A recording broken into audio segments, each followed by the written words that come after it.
Olá, olá! Seja muito bem-vindo a mais um vídeo neste canal e hoje a gente vai falar sobre gasometria. Olha, eu já te falo que se você é perdido para interpretar a gasometria, você já tem que assistir esse vídeo aqui, que a gente vai deixar aqui para você clicar, que vai te ajudar a interpretar aí mais de 90% de todas as gasometrias na tua vida.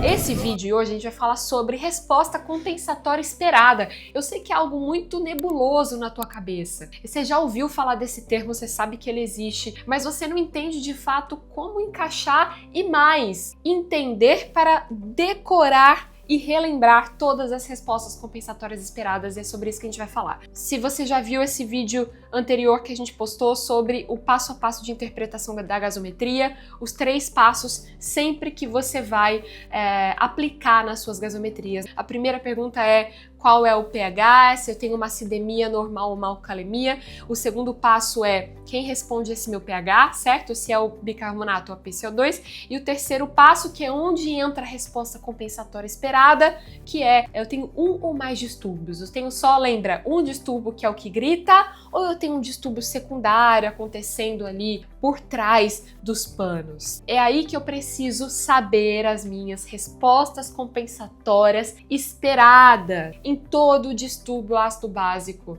primário, eu sempre vou ter uma resposta compensatória esperada do outro eixo. Vamos lá, quando a gente fala do outro eixo eu vou analisar na gasometria apenas 2 eixos do sistema tampão. Eu tenho no organismo inúmeros sistemas tampão, tá? Eu tenho o sistema tampão bicarbonato, eu tenho o sistema tampão respiratório, que é responsável aí basicamente sobre a regulação da minha PCO2, eu tenho o sistema tampão hemoglobina, eu tenho o sistema tampão fosfato, intracelular, etc, ok? Mas na gaso eu só avalio esses 2 componentes. O componente metabólico, portanto falando de bicarbonato, do sistema tampão, e o componente respiratório, falando do componente respiratório do sistema tampão. Portanto, o sistema tampão bicarbonato CO2 é o que avalia a minha gasometria. Portanto, se é a minha PCO2 que explica aquele meu pH, eu vou ter uma resposta compensatória com o meu bicarbonato, com o eixo metabólico. Se é o meu eixo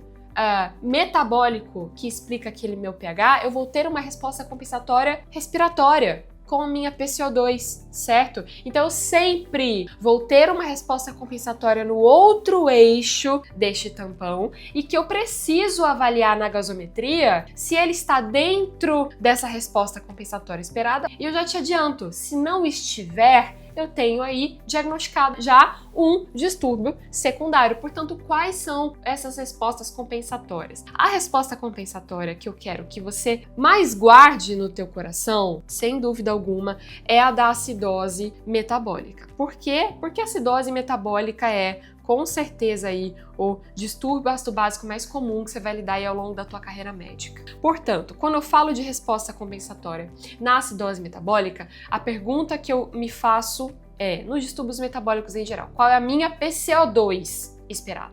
Como que eu calculo na acidose metabólica? Vamos lá. 1,5 vezes o bicarbonato mais 8, certo? Na resposta compensatória eu sempre admito um desvio padrão, certo? De mais ou menos 2. Então, para calcular a minha PCO2 esperada na minha acidose metabólica, vou fazer essa continha. 1,5 vezes o bicarbonato mais 8, tá? Se você for ver aqui nessa gasometria que foi a que a gente avaliou antes, vamos lá. Aqui eu tenho uma acidose metabólica, ok? Para eu calcular a minha PCO2 esperada, 1,5 vezes 3,1, 4,5 mais 8. 13, tá? Então 13 mais ou menos 2. A minha PCO2 esperada aqui, ela é de 11 a 15. Ela tá 23, tá muito maior. Nesse caso eu tenho um distúrbio secundário, que é uma acidose respiratória também. Na alcalose metabólica, existem inúmeras formas para você calcular isso. Uma que eu sempre levo comigo, que é bicarbonato mais 15, tá bom?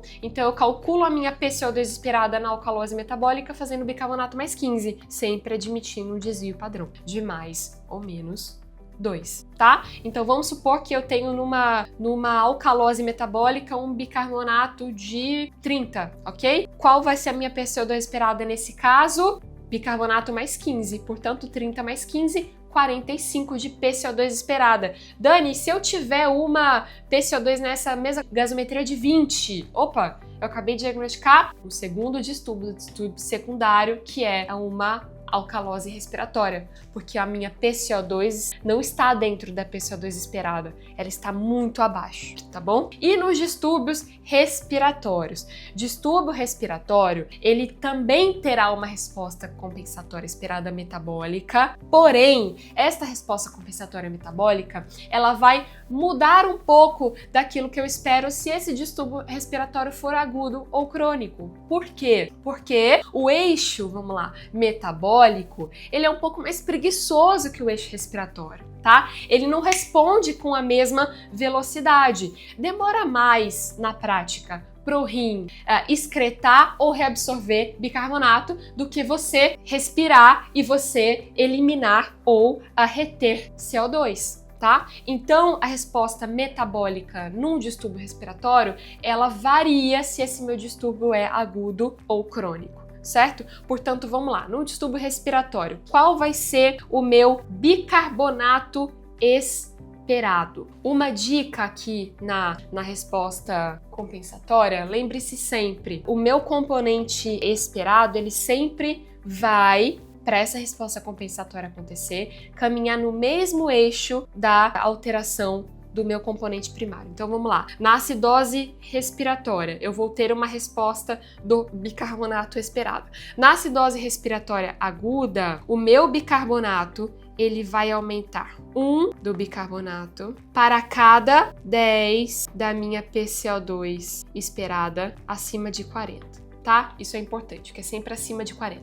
Então vamos lá. Na minha acidose respiratória, eu espero uma elevação de 1 do bicarbonato para cada elevação de 10 da PCO2 acima de 40. Então, se a minha PCO2 está de 50, eu vou esperar um bicarbonato elevando-se 1. Então, o bicarbonato que é normal é de 22 a 26, eu vou ter aí esperado um bicarbonato de 27, também sempre tendo desvio padrão, tá? De mais ou menos 2. E na minha acidose respiratória crônica? Veja, na acidose respiratória crônica, eu tenho mais tempo desse rim trabalhar. Ele se torna mais eficiente para reabsorver bicarbonato, eu tenho mais tempo disso acontecer. Então eu consigo reabsorver ou aumentar 4 no bicarbonato para cada aumento de 10 na minha PCO2 acima de 40. Tá? Então perceba que a resposta compensatória no distúrbio crônico respiratório, ela é mais eficiente, sempre vai ter, porque eu tenho mais tempo.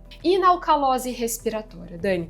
Na alcalose respiratória, vamos lá, alcalose respiratória, a minha PCO2 está baixa, portanto lembra, a minha resposta compensatória, o componente inverso, ele caminha diretamente proporcional ao componente primário. Portanto, na alcalose respiratória aguda, eu vou ter uma queda do bicarbonato de 2 para cada queda de 10 da PCO2 abaixo de 40 e na alcalose respiratória crônica eu vou ter uma queda de... Você imagina se esse número é maior ou menor que 2? É maior, lembra? Porque no distúrbio crônico eu tenho mais tempo de eu me tornar eficiente, então eu tenho uma queda de 5 do bicarbonato para cada queda de 10 da PCO2 abaixo de 40. Ficou mais fácil? Ficou melhor, na verdade, de entender isso aqui? Agora as coisas fazem um pouquinho mais sentido? Olha, você pode ter inúmeras outras fórmulas para calcular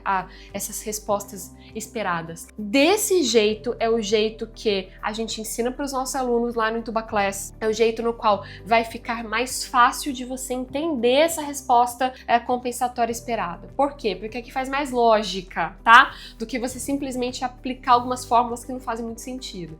Então, reveja isso aqui. Vai fazer muito mais sentido para você a partir de agora. E aí, lembra, é calculando a minha resposta compensatória esperada que eu consigo saber se o meu paciente está fazendo um distúrbio secundário, além do distúrbio primário, ok? Se você gostou desse vídeo, já aperta aqui o curtir, o thumbs up aqui embaixo, já compartilha. Se você não segue o nosso canal, siga, faça isso agora, aperta para você o botãozinho aí de se inscrever. Toda semana a gente posta no mínimo 2 vídeos regularmente sobre assuntos voltados à tua aplicação prática do dia a dia do plantão, ok? Te vejo no próximo vídeo.